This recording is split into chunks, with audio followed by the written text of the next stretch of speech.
Hi, everybody. My name is Aliçaé Tyler. I'm a communications student here at Tuskegee University, and I have the honor of introducing our special guest, Dr. Bill F. Indy. He is a world-class educator, a poet, playwright, storyteller, critic, editor, historian of ideas and mentalities, a fellow of the Booker T. Washington Leadership Institute, and professional bi-directional English to French and French to English translator. The Library of Congress catalog notes that he has 48 works and 253 publications in two different languages, which appear in over 23,388 libraries worldwide. Bill F. Indy is a well-respected university professor here at Tuskegee University, where many of his students appreciate him, and he's known as Uncle Indy. So today I have the honor of sitting with him and asking him about his writing journey as an American Southern Cameroonian, and we're just going to ask questions pertaining to his writing journey and his inspirations and motivations that brought him here today. So how are you doing, Dr. Indy? Well, thank you very much, Ms. Tyler, for this very generous presentation that you've given of me. It is wonderful to be here with you. And I'm delighted to take the questions that you have for me. Thank you. Of course.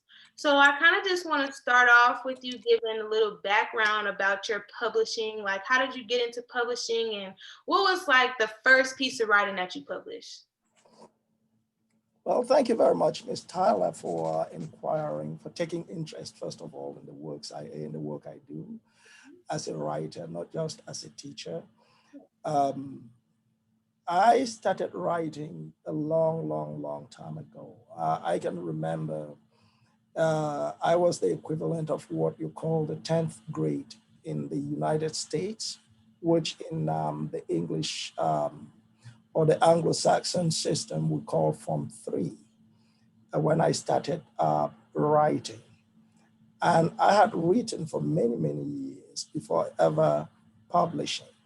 I knew very well that I had some kind of a calling to write, but I never let that, you know, um,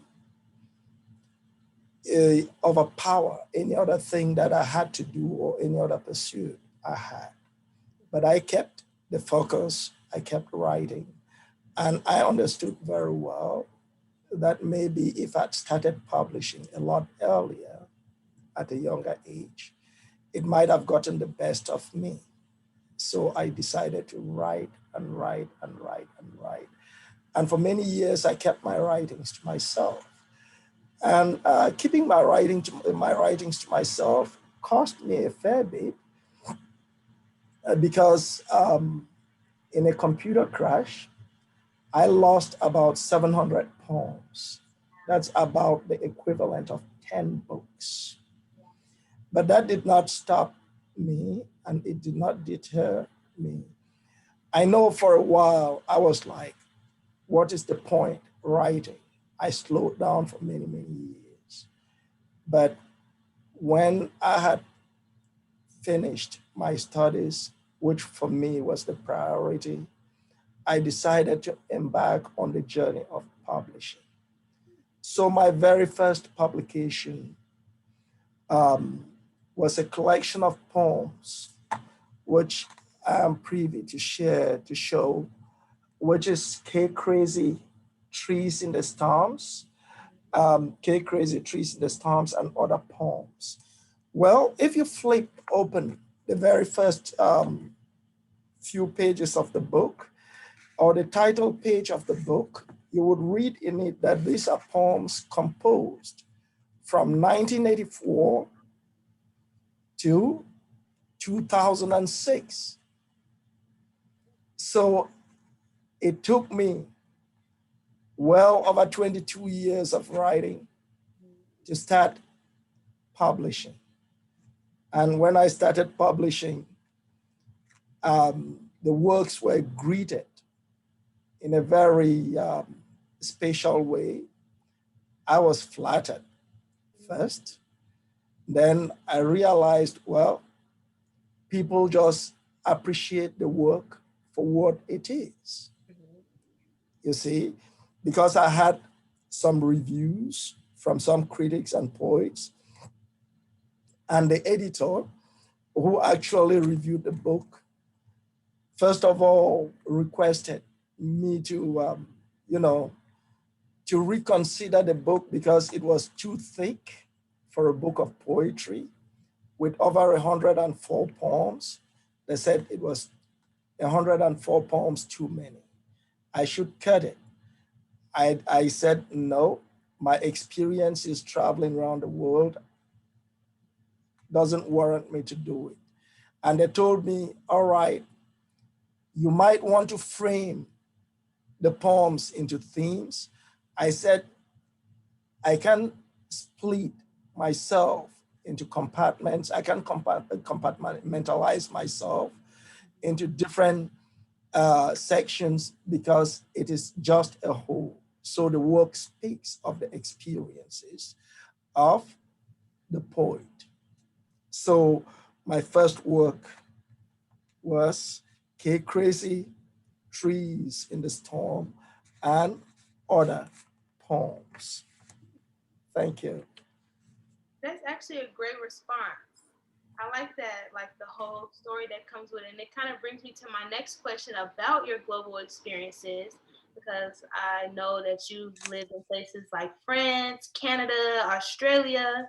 So how have those experiences enhanced your writing? Wow. I think like are already an inspiration and influence, just because you lived it, but how No, have I specifically, like. no, thank you, Mr. Tyler. Look at, I'm very happy you asking me this question because there is something about writing people, most people who approach or who conceive or think about writing do not immediately get. And it is just the idea that there is no writing that is born out of nothing. It means that writing is always inspired. It could be inspired by an event. It could be a place of origin. It could be even a journey. It could be a travel. It could be where you are. And talking of my travel experiences, I would just like to draw from a very respected French philosopher on whose shoulders I stand, given his, first of all, militancy, given his wisdom, given his role as a revolutionary and somebody who actually moved the French Revolution to where the French Revolution got and to the far-reaching effects of the French Revolution. That is Voltaire. Voltaire once said, wisdom is on the other side of the mountain. If you want to acquire wisdom, you must travel. And you asking me about my travels, yes, I've traveled. I traveled first. Let's talk about Africa. I didn't just travel to France, Canada, and Australia. I traveled extensively across Africa. I spent time in Nigeria and traveled extensively in Nigeria. It is one thing when I meet a Nigerian or Nigerians, I jokingly tell them, I'm not Nigerian, but I know your country better than you do. And I don't say that to be arrogant or to be rude, but I just state a question of fact because of about the 37 states in Nigeria. I've traveled across at least 30 of them. I have experiences in them. So now to your question, how have my global experiences of living around the world shaped my writing? I would simply say the travels around the world have helped me to follow various paths of sociopolitical despair. When I talk of sociopolitical despair, You might be wondering, because some people feel sociopolitical despair is something of the third world. It is something that belongs only to Africa. It belongs only to some poor nations in this world. It is everywhere. The management of it is just different. I have followed this sociopolitical despair, and as a writer who is also steeped into the belief of what writing should be, inspired by another French philosopher, Jean-Paul Sartre, I have moved my works from that from the path of sociopolitical despair to the path of humanist hope.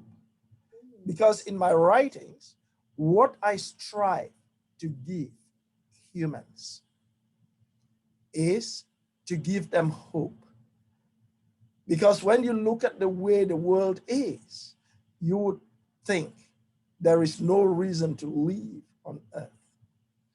The world might have its very ugly days, but it is a beautiful place to live in. Even just the fact that you and I can sit here and carry this conversation, it is such a wonderful thing.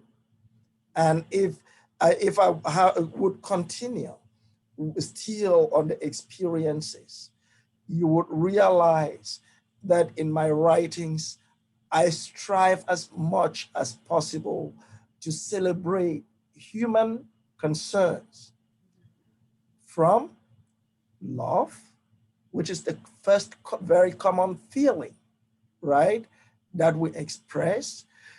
Birth, we are alive because we were born. Death, we live because we shall one day die. Innocence, when we are born, we are like a clean slate. Experience, we grow and we acquire them. Childhood, adulthood, I celebrate even the village where I grew up. I celebrate the cities. I celebrate man. I celebrate nature, to politics, society, and culture. So that is because all of these things are things that characterize humans. And if you move from one continent to the other, you meet people indulge in the same experiences. And that alone is something a writer should grapple with. Thank you.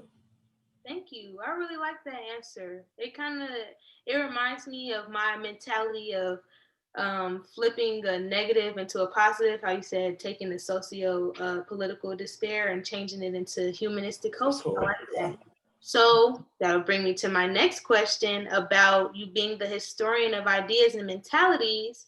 So I guess I would say, like, which kind of came first? Like, did you know you wanted to do ideas and mentalities? Because you describing like how that influenced your work like around the world, it sounds exactly like ideas and mentalities to me. So did you go off knowing this, or is this something you acquired over time?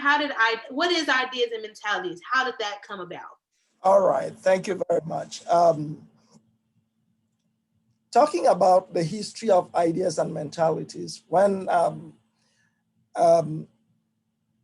I say I'm a historian of ideas and mentalities, besides being a poet, a playwright, and all what you listed, right? The history of ideas and mentalities is a very catchy interdisciplinary area that deals with either the origin of ideas and the evolution of the ideas through time. It is like you pick ideas and you do a diachronic study. When we talk of diachronic study, it is how it evolved from beginning till where it is. All right. It is as opposed to what we call synchronic study, which studies an idea within a specific period. But we look at the idea across time. And the whole idea it started when I got involved in my graduate school research. I involved myself in researching, in doing comparative literature initially, and I was so much interested in the works of John Milton, who is reputable and reputed to be a Puritan poet, to be a revolutionary poet, to be he is the poet par excellence, you see? And my research in the areas of Milton had to do with the emblematic revolutionary figure in his works.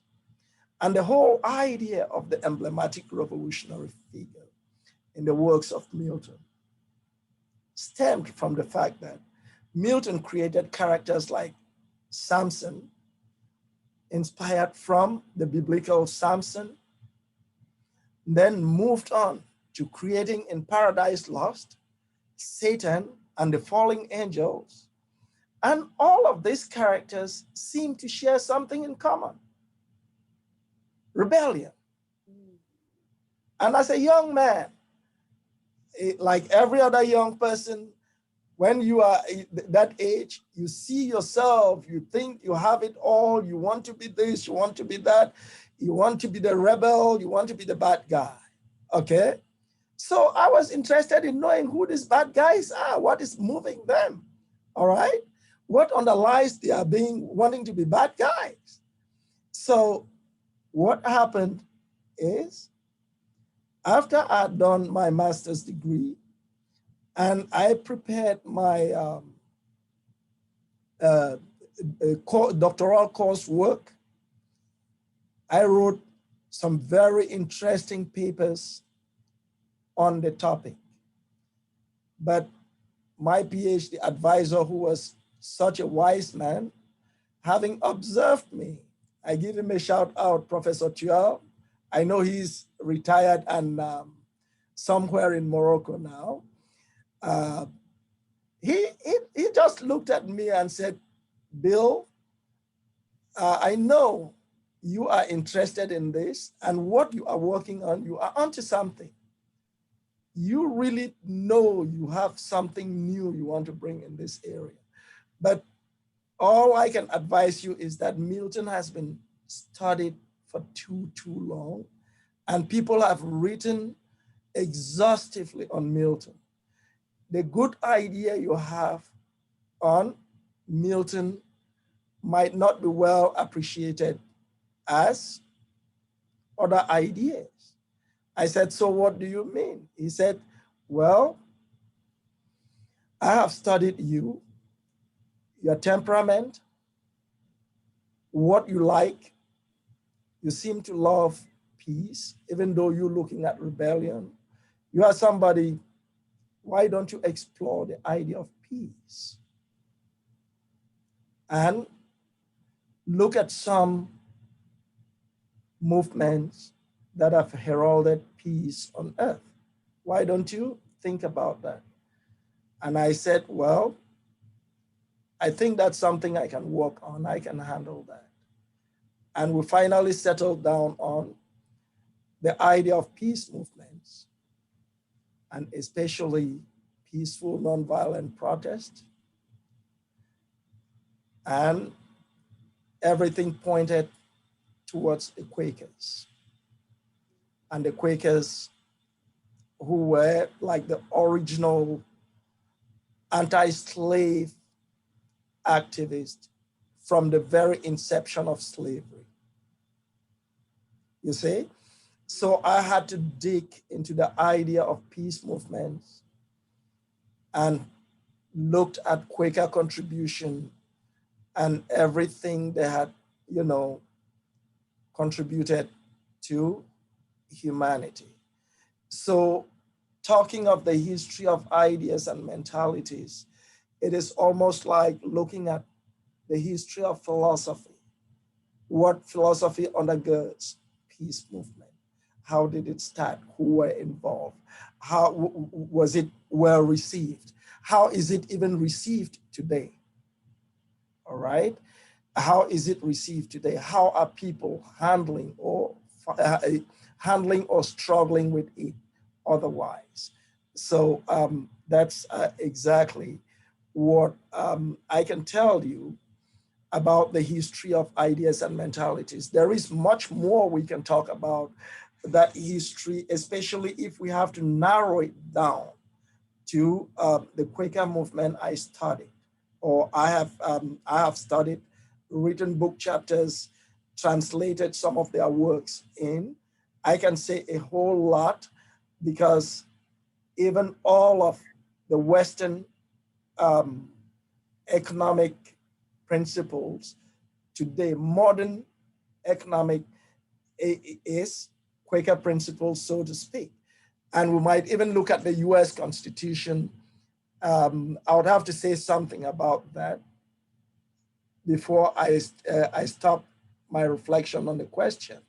The US Constitution, what most people do not know, most Americans do not know that the US Constitution was just an adaptation, an update of the Constitution of the state of Pennsylvania, which was a Quaker state, which was founded by the Quakers. And the Quakers had a constitution that allowed everybody to peacefully coexist in spite of their differences in religion, sexual orientation, race, and every other thing. You see? And when the 13th colonies chose to unite, they didn't know what kind of document would keep them bound together. And the state of Pennsylvania said, well, we have a constitution. You guys can come and sit here and let's work on the constitution following what we have in Pennsylvania. Everybody is happy in Pennsylvania, the Muslims, the Presbyterians, the Methodists, the Amish, the Quakers.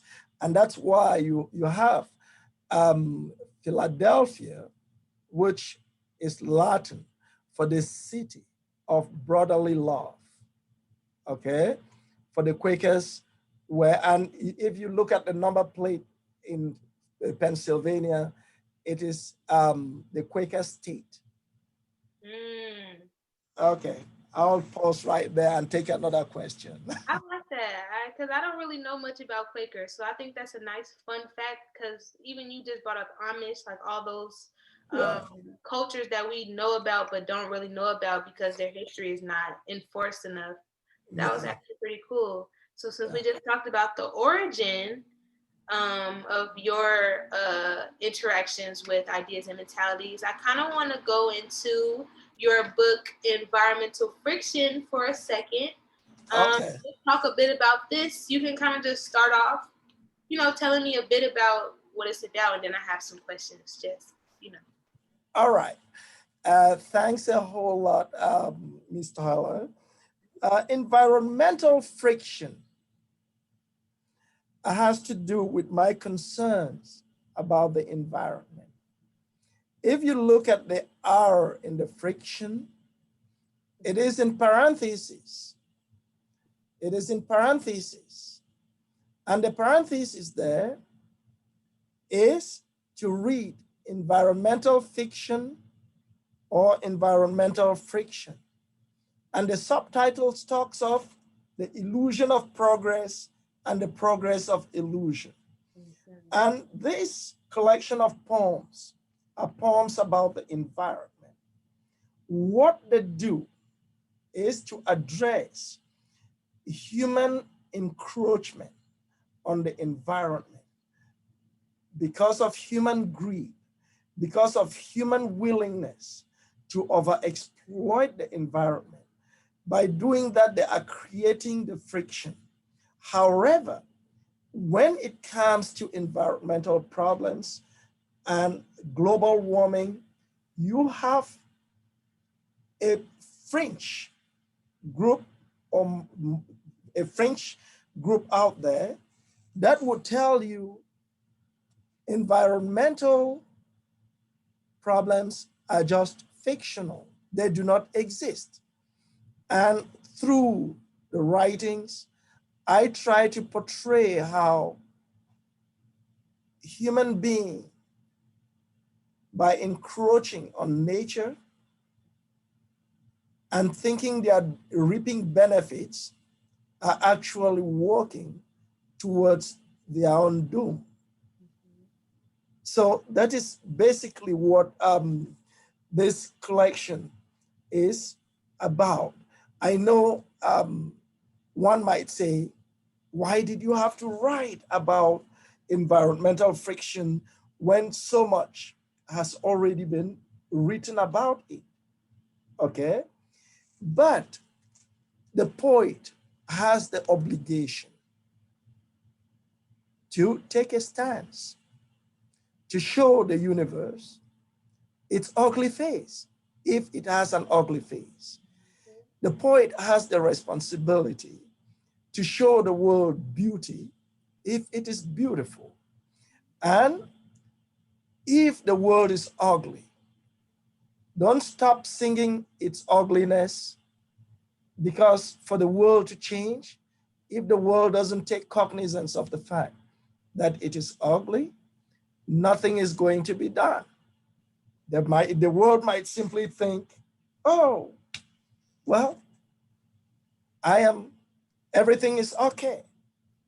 But that is not the way poets function.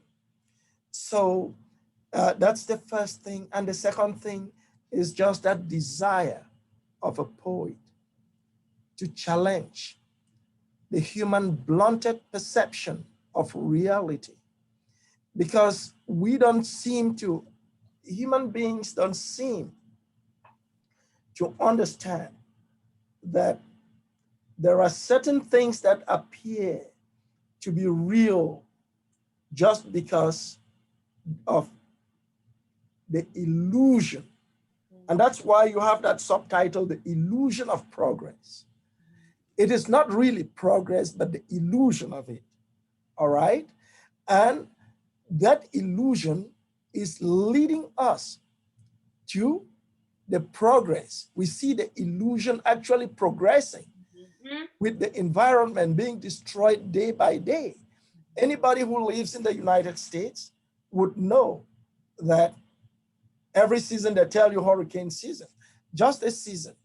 Imagine how much destruction has been caused by those hurricanes. And you will tell me, oh, it is just a natural occurrence. It is not a natural occurrence. It is nature responding to human recalcitrance, to human stubbornness, to human shameless exploitation of nature. I agree. I agree. And I really took a liking to the poems that were in this book. Um, Okay. would you mind reading one of them for us, just so we could get a little taste? Well, you thank you. I would not mind reading one of them, but if you have read, is there any specific one you want you want me to put my voice to it? Let's see. I liked a lot of them, but I think let's see. My one that I really did like was "The Rains and Their Love" on page 19. This one Okay. kind of rang some bells for me, so that one would be great. All right. Thank you. I hope my voice is good enough. I always tell the joke I tell when I read my poems is that I don't really like the sound of my voice, because if I like the sound of my voice, I'm going to be a musician, right? But Right. nonetheless, let's listen to the rains and their love. The rains jilted their love for many years, and for many years the earth embraced fears. For she knew when they came, they would wash her clean, as well as overflow the river banks, that for these years have starved tenacious Homo sapiens, embracing salacious ideas, teeming and humming in their heads with bees who turn around and sting the nerds. Calculation after calculation led them to draw a hollow conclusion. Nature's anger can be contained by man, who is driven by supply and demand, an equation that spikes hard to crack nuts and proves the wise man can also be nuts. I Thank really like that one. I really like that. I just wanted to, hear that one out loud because it hit home for me just a little bit, especially when you said, when the bees sting the nerds. Everybody yeah, that just because we doing all this research that nature doesn't have a say in it. yeah. So yeah, thank you for that. You're So welcome. moving on, I want to know a bit about your publishing work and its correlation with you being a professor at Tuskegee University. Can you tell us a bit about that? All right. Well, I would like to thank you for that question. And I know it is a question I would start by making clear that being or walking the hallowed grounds of Tuskegee University is an experience for me that money cannot buy. It is an experience that is worth living once in a lifetime. I am saying it, and I will give you a little background story prior to my coming to Tuskegee and my being in Tuskegee and those in whose footsteps I'm walking. I will talk about that. And then I will talk a little bit about maybe my writings here in Tuskegee. And what I want to draw attention to is the fact that as a young man, freshly out of college, I started teaching high school. And I stumbled on Booker T. Washington's work, Up from Slavery. Read Up from Slavery was so passionate. And I felt every Black man, every Black child, every Black woman should read Up from Slavery. There was a prescribed textbook for me to be teaching, to use to teach English. I simply discarded the book and used Up from Slavery as the model for teaching English.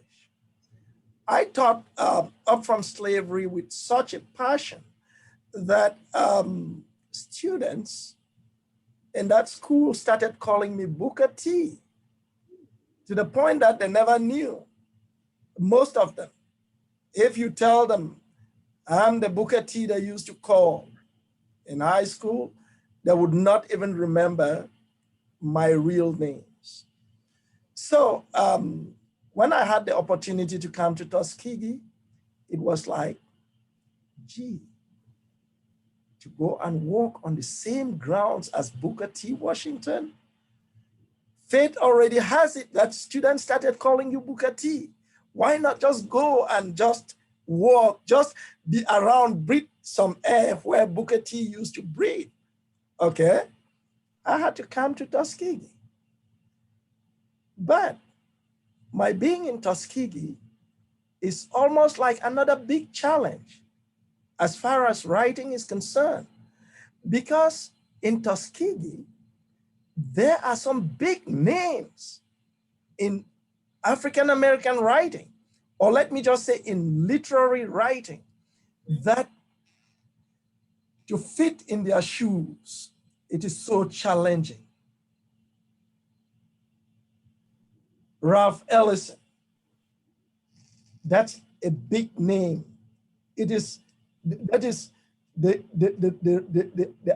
American writer who changed the dynamic of American writing in the 20th century. He started his debut here in Tuskegee. So I'm walking in his shoes. All right? I'm not forgetting Ralph Ellison's very good friend, Albert Murray. Albert Murray is another big name in writing.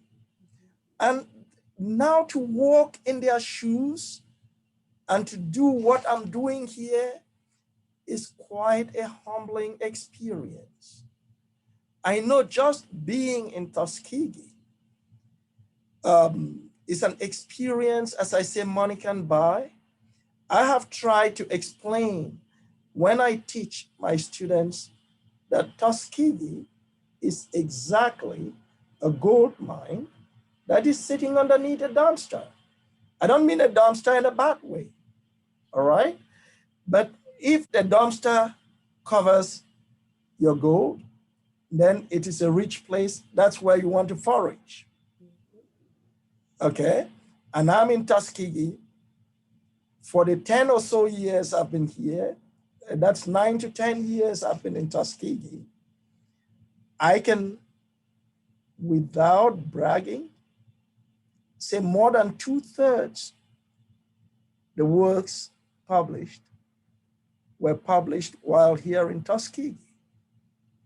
It means Tuskegee has something to offer to me as I have something to offer to Tuskegee. Thank you.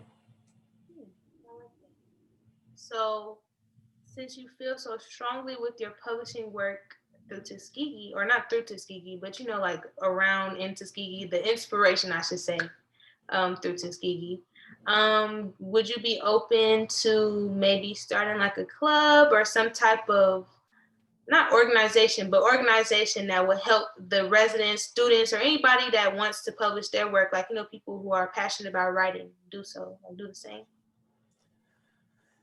Well, thank you very much. That's been my greatest ambition and dream. And when I say ambition, I know that word is very loaded. It could be very, very pejorative. I'm not ambitious in the pejorative way. I would say it is my dream to be able, while here in Tuskegee. You're asking that question, I would pause and answer it the other way. I want to point out something I've been doing in Tuskegee since I got to Tuskegee, and I'm working on it, which is since I came to Tuskegee, I have been encouraging every single Tuskegee University student, and I am still encouraging them. When you would share share this with your viewers, let them understand that I am collecting poetry from Tuskegee University students, Tuskegee University alums, Tuskegee University faculty, Tuskegee University staff, everybody who has a connection to Tuskegee. I am collecting their works about their experiences here at Tuskegee. And the reason I am collecting that is because Tuskegee University is not an ordinary university like any other university. This is a university packed with history. This is a university that I feel, not because I'm in Tuskegee, I say it to family who come visiting, right? I wish every Black man on earth could visit Tuskegee for just 24 hours and understand the history, the rich history, how in this city, people sat and thought that they could train to be fighter pilots when they said we were not fit, fought and won the Second World War for us. I need them to know there is an institution where 75% of Black veterinary doctors in the US are trained. I need them to know that Tuskegee University as an institution has trained many more officials in the US Armed Services than all the military academy put together.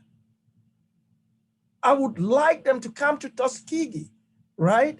And just walk around and see this institution that was founded by Blacks for the education of Blacks and for everybody worldwide.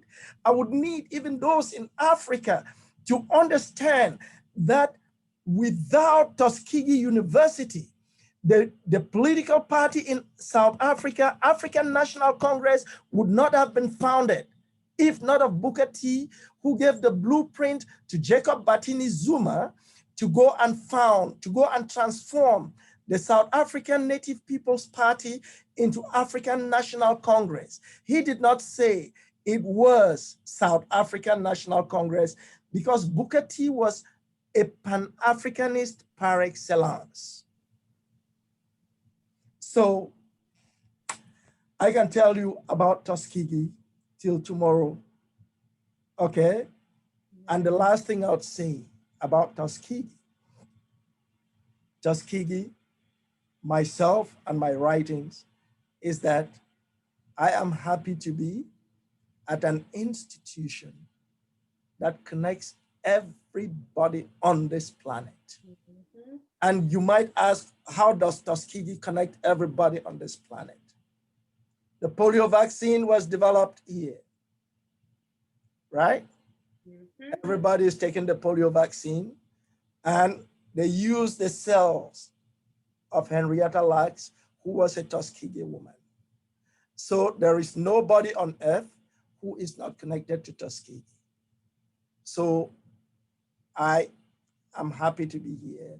The work I do, I think I am working towards creating a kind of writing retreat here in Tuskegee, mm-hmm. where people could come, spend time, a month or two, just sit without having any other worry. All they need to do is just think about their writing, wake up in the morning, we could have like little workshops, we could take a stroll by the lakeside, come back, eat lunch, they relax. In the evening, they do their writings. And, by the time they're leaving, they present whatever work they've done. And we see how we can move such works for publication. That actually sounds very interesting. This interview is going really well. All your answers, the vision that you're giving, I'm loving it. I think that it's a very bright vision. I love it. I guess I actually would want to know if you have any advice for any young people who wish to embark on like a writing journey, like maybe similar, do you have any advice that you would give them? All right. Yes, there is a lot of things to say to young people who want to write. Because writing, I'm going to borrow from one of my very good friends, who is a poet from Fiji, Sudesh Mishra. He's a Fijian poet, and Sudesh says poetry, he talks of only poetry as a journey on a straight and crooked road. But I am saying writing is a journey on a straight and crooked road. And what I'm saying, or the advice I'm trying to give young people here is, if you want to embark on writing, you don't want to embark on writing because you need to write and make money. Write because you have, one, the passion for writing. I normally, even in my teaching, tell students about my theory of the 5 Ps. And the 5 Ps have to do with the idea of passion. It has to do with persistence. It has to do with perseverance. It has to do with patience. And it has to do with performing. If you miss any of the P's before performing, you will never perform. And I would explain each of the P's down the line for you to see how it fits well with the temperament of a writer. Like every other endeavor you want to engage with, you must be passionate. When we talk of you must be passionate to the fullest. But because you are passionate about something doesn't mean you would automatically do it. There would be moments, right? You might happen to have obstacles. And I'll give you an example, all right? Nowadays, if you are a poet who is unknown, guess what? You're not going to have a publisher just picking your work and publishing it. You might even have a bestseller collection, but you are unknown and nobody wants to venture or to risk with an unknown author. Now you are left to your own design. You might not have money to self-publish. Now your passion is gone. But if you have a little bit of persistence, which means just keep doing what you are doing because you know it is the right thing. Just keep at it. Don't even relent. Just keep writing. You remember I told you the first collection I published were poems from 1984 to 2006, a period of 22 years. In between that period, I lost 700 poems. That's 10 books. Okay? Guess what? That is enough to kill anybody's passion and persistence. But guess what I did? I persevered. I persevered. And by persevering, you know that there would still be roadblocks on the way. You're doing what you're doing, you know it is good, you are convinced that what you are doing is really what you should be doing. But guess what? When you have those roadblocks, take a sigh of relief, pull back, be patient. Why am I saying be patient? Your viewers might want to know that as an African, as somebody who's lived and observed nature, the lion is not the king of the jungle because it is the most powerful in the jungle. No. The lion has one thing that every other animal in the jungle does not have, and that is patience. If you exercise patience in every endeavor, you would certainly get to the realization of it. And now, once you are patient, you would realize performing becomes the proverbial piece of cake.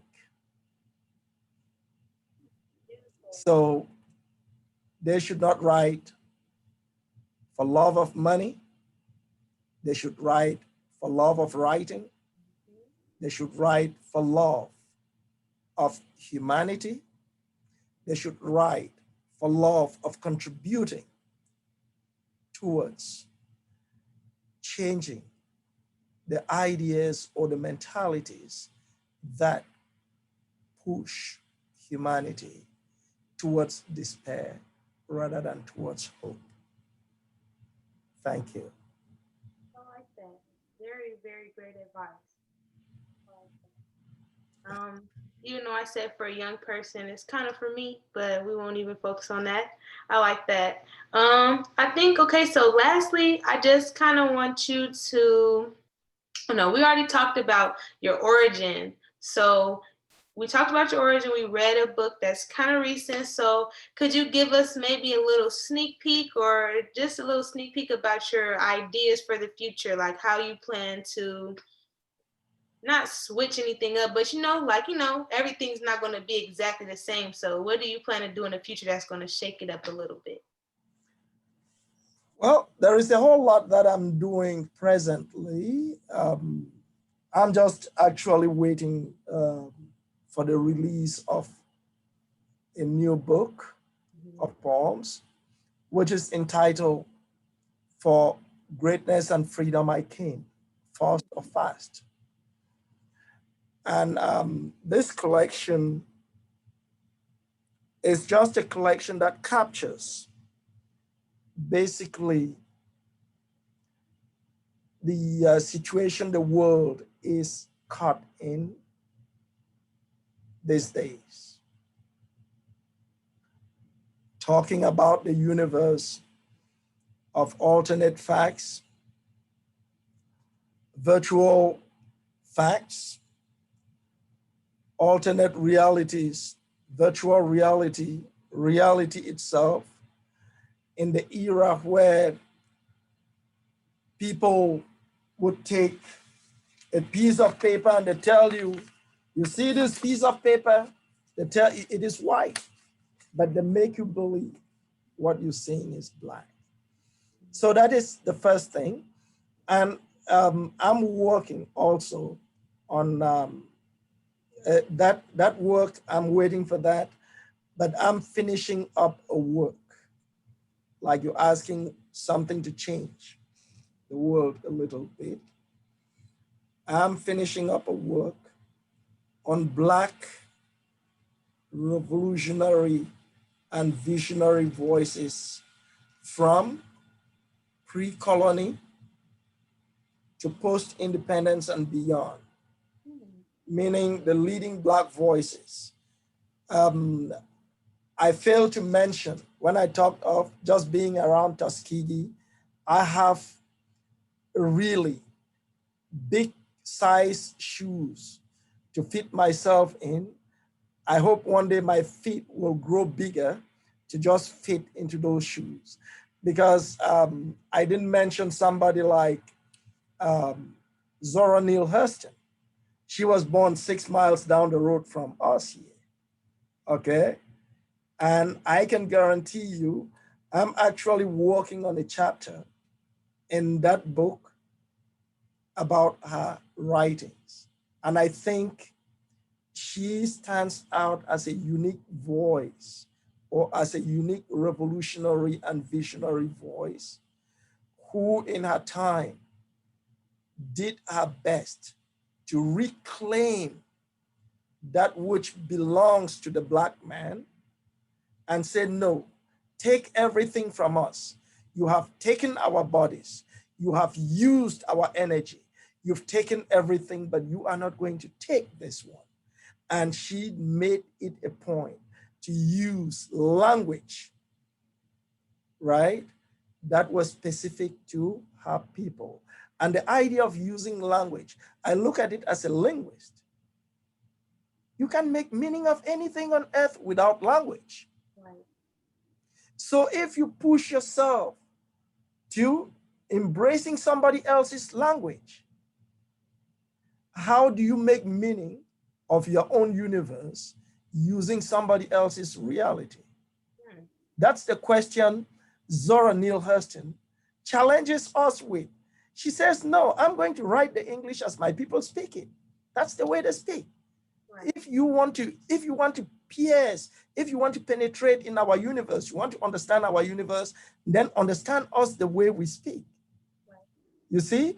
Whereas others at the same time felt we should be writing to prove to these people that we are also good, we are that, we are, no, that's not what, and I think with that kind of a voice, Zora Neale Hurston carved herself a place amongst the sainthood of revolutionary and visionary Black voices.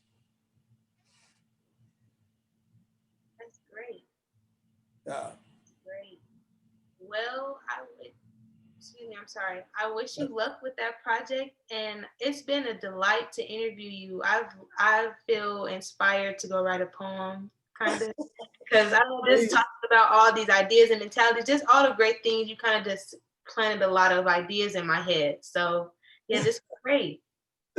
Thank you very, very much. It was my delight, and I hope you're going to have a wonderful one. Thank you. That those who would view your interview with me will really appreciate, and they would also learn something. I hope so as well. I know they will. There was Uh, a lot of information that you gave, so they have all you planted seeds. They just have to grow. right. Thank Thank you very much. Thank you very much. All right. Bye bye. Wait, okay, wait. That we going for real? Or are you